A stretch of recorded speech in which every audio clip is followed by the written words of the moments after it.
Fellow league members, I come to you not in a time of happiness and celebration to share a weekly power rankings video with you. I come to attempt to bring light to facts during what has definitely been one of the darkest hours in the history of our league. I come to you as someone I've never come to you before. Not because I want to come to you as this person, but because the league has called upon me and demanded of me that I do my duty to discharge the truth, the whole truth and nothing but the truth in regards to this controversial matter which has threatened to shatter the very foundation of our league. It is I, Congressional Carney, here to conclude my investigation into what has happened with the aforementioned trade and series of trades that has led to this very controversial situation that is unprecedented in the history of our league. Nothing has ever threatened to tear us apart this way. So I must come to you and plead with you to see the facts and make a decision that is going to preserve both liberty and union in this league. As I know that we are going to be taking a vote on matters, as is customary in all times of dispute, I will provide a brief background to the situation because not all league members are currently privy to the Discord chat at this current moment to know what is going on. So here are the facts. Last week, a trade between Chris Hasenheier and Brandon Niblock was proposed and accepted. Proposed by Has, accepted by Niblock, in which Has would trade Brock Bowers to Mr. Niblock for Zach Charbonnet. Now, this trade was vetoed by the triumvirate for what should be obvious reasons, a trade that was certainly ill-conceived and a move in desperation rather than in clear thinking from one of our parties. This is indisputable. Where the waters become murkier is what happened afterwards, in which a trade was hastily negotiated within the Discord chat between Chris Hasenheier and another member of our league triumvirate, Sean Bates. This trade was accepted by both parties, a trade which also involved the same player in question from the vetoed deal, Brock Bowers, in exchange for Dallas Goedert and Ja'Cory Krosky-Merritt. Now, this trade was made in the guise of being a short-term fix for Haz's squad, although Goddard provided no value to his team in the current week due to his status as a bye-week player. Perhaps in a vacuum, this trade could have been seen differently, but questions began to arise due to the fact that Sean Bates had previously vetoed the deal for Bowers and then seemingly only slightly enhanced the offer for the player, creating what could be construed as a conduct of interest. Now, it is important to note that we cannot ascribe a malice to Mr. Bates' intentions, but the fact remains that not only were there clear concerns at the time that this trade was offered in bad faith, but in fact, it has been revealed afterwards that there were also other factors at play that we were not, at least most of us, aware of at the time, which I will explain in a moment. However, at this time, the trade was accepted and approved through unclear means by the Trade Council, which we have trusted the entire season, and up until this time, it has not failed us. Bowers was added to Mr. Bates' team in exchange for the aforementioned Goddard and Krosky-Merritt. Of course, we all know what happened on Sunday. Brock Bowers, who is held in high esteem, I'm sure, by all league members, caught 12 passes and 3 touchdowns, absolutely devastating the Jacksonville Jaguars defense and put up a historic effort from a tight end right after the moment in which he was traded, which caused great angst amongst several league members. This cannot be denied. Meanwhile, Haz's team faltered dramatically and lost a must-win fixture against Brendan Costello. However, when we look at the scoreline between Gabo and Sean Bates, the matchup in question, we see that the Bowers trade made all the difference. Sean Bates would not have won his matchup without the incredible effort that Bowers put forth. This is the beginning, the genesis of the controversy, as questions began to arise as how this deal, which was already shrouded in mystery, came to be approved. This is where the investigation that I have undertaken over the past couple of days comes in. New facts have been brought to bear that have changed many of our opinions on this case, and I will lay out those facts before you now. First of all, according to the league constitution, if two members of the league are involved in the same trade, the lone member of the triumvirate will unilaterally decide what that outcome of the trade will be. We know this. However, in this case, only one member was technically involved in the deal in question. That member being Sean Bates. The other member, Brandon Niblock, recused himself from voting after he felt he was too close to the situation. However, from Discord chats I have laid my eyes upon, Brandon Niblock was not happy with the circumstances in which the trade was made, although he was in favor of approving it based purely on player value. That opinion has not been shared by many who believe that the deal was only marginally better than the previous deal and incredibly lopsided. In fact, I think you could argue that Zach Charbonnet is more valuable than Krosky Merritt, even before the devastating injury to Jaden Daniels. However, this is just a matter of opinion. When we look at this protest, we see a man who is torn. His conscience is being put in a very dangerous place. So he has abstained from the vote. Therefore, the rules set forth in the Constitution no longer apply due to an abstaining vote. In this case, Jake Smith became the lone decider de facto after Bates's vote was automatically changed to a yes due to his being involved in the trade. This violates the Constitution, specifically Article 3 of the Constitution that was created before the season.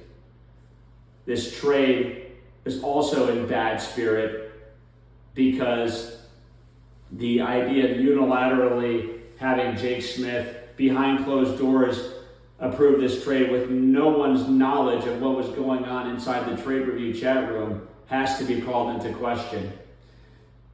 To those who claim that there were only concerns after the large point total by Brock Bowers, this is factually incorrect. Myself and Brandon Niblock in private messages exchange questioned the validity of the second deal, and Brandon Niblock openly questioned the circumstances in the trade review channel. In addition, I have heard from multiple league members, namely Haz, who was involved in the first deal, and our league rat, Lester Louis Delane, who did not know that Jake unilaterally decided this trade after a member abstained, violating the Constitution of the league. Because of the lack of transparency, league members weren't even aware of the details, but trusted the machinery that was put in place by the league constitution to protect all those involved from any errors in judgment. Ladies and gentlemen of the league, my consensus upon compiling the facts of the case and doing the research concludes that the systems put in place by this league to prevent this type of controversy failed dramatically. As such, we are all indirectly victims of this terrible trade, some to a higher degree than others. But this trade controversy does not have any sole victim or sole perpetrator. It is important to note, first of all, the root cause of this case. A desperate team with a 2-6 record dramatically trying to stage a comeback in the standings initiated a wildly one-sided trade offer. He was not coaxed into doing this by anyone. He did this of his own volition. But of course, has his mind, after weeks and weeks of losing, has possibly been twisted. He's not thinking straight. LEEG machinery should have protected the league and has from making this terrible decision. In the first case, it did its job, but in the second case, it did not. The LEEG machinery also failed Sean Bates in a certain way. Bates, who was put in a position of power, had Brock Bowers dangled in front of him and could not resist making this trade. It was up to us as a league to not let this happen. So to lay all the blame on Sean Bates' shoulders certainly does not apply either. We all want to win this league extremely badly. Sean Bates, perhaps among the most of us all, wants to win this league, and I don't blame him for a second. But Sean Bates was let down by the LEEG machinery just as much as anyone. And finally, of course, Gabo, who was the unfortunate victim of this matchup crisis where his efforts to stage a comeback of his own were undermined by the Bowers trade and the lack of oversight and unclear circumstances in which the trade was accepted.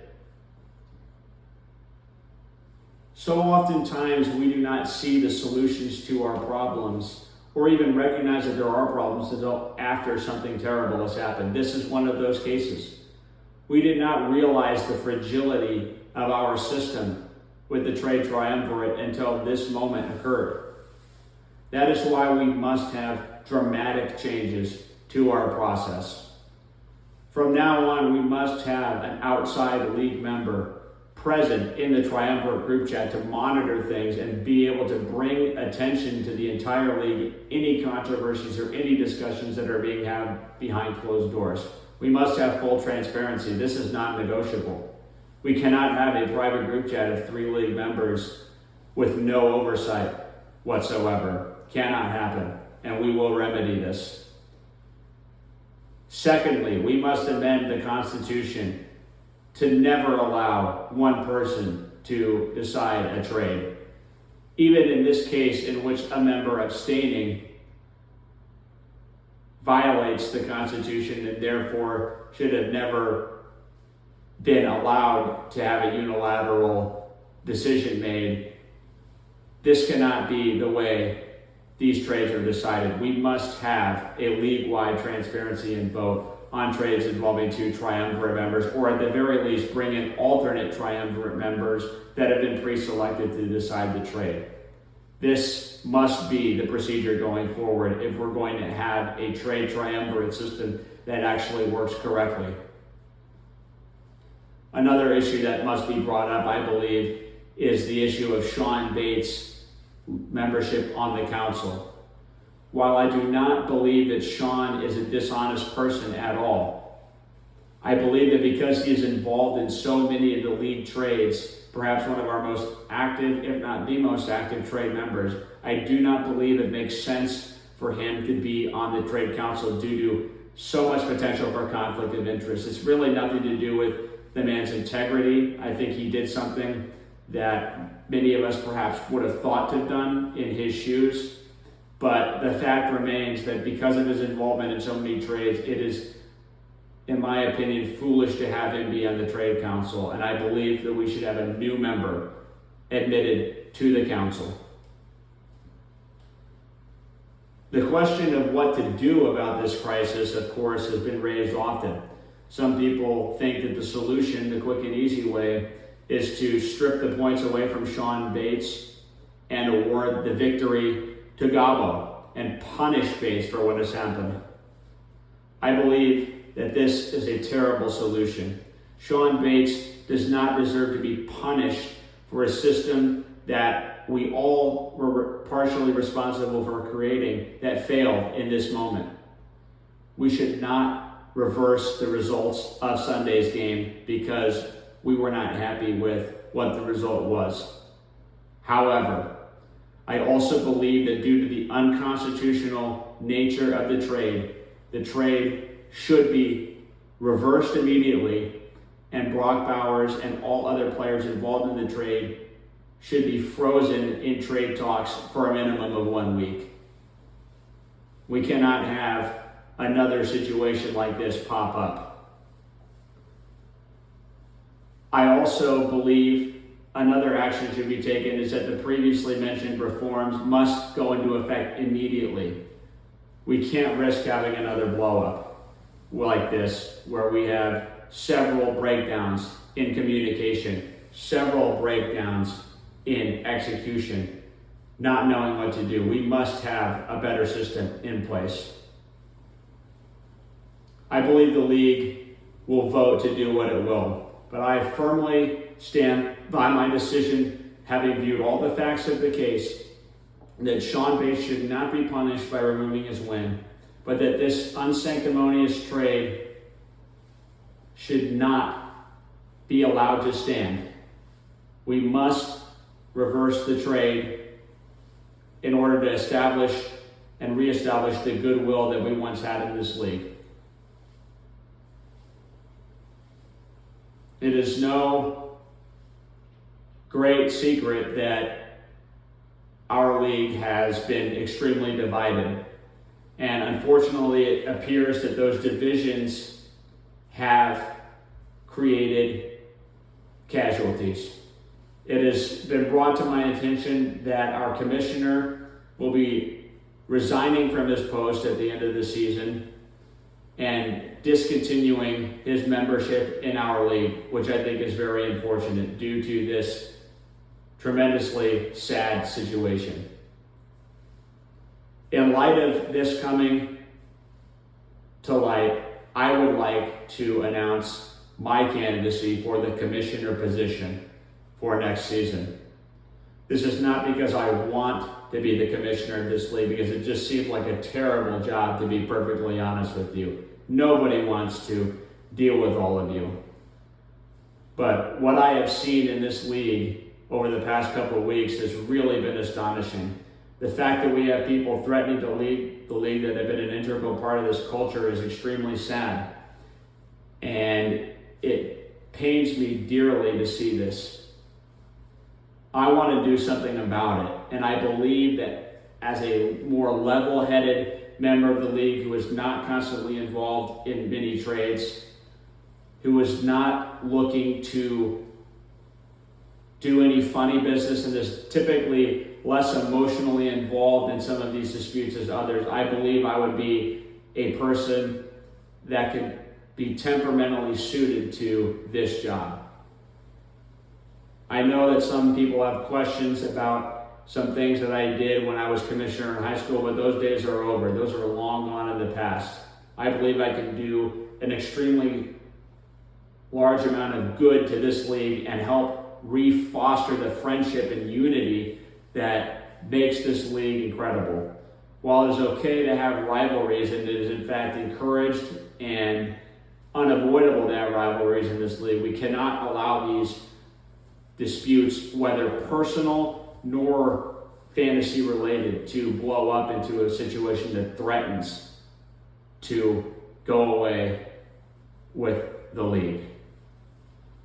The last part of this message I would like to address directly to Sean, who has been amongst the most involved in this situation and who in many ways stands to lose the most from whatever ruling the league ultimately decides to vote on. Sean, I personally understand exactly what you did, and I understand why you feel the way that you feel, that you have done nothing wrong.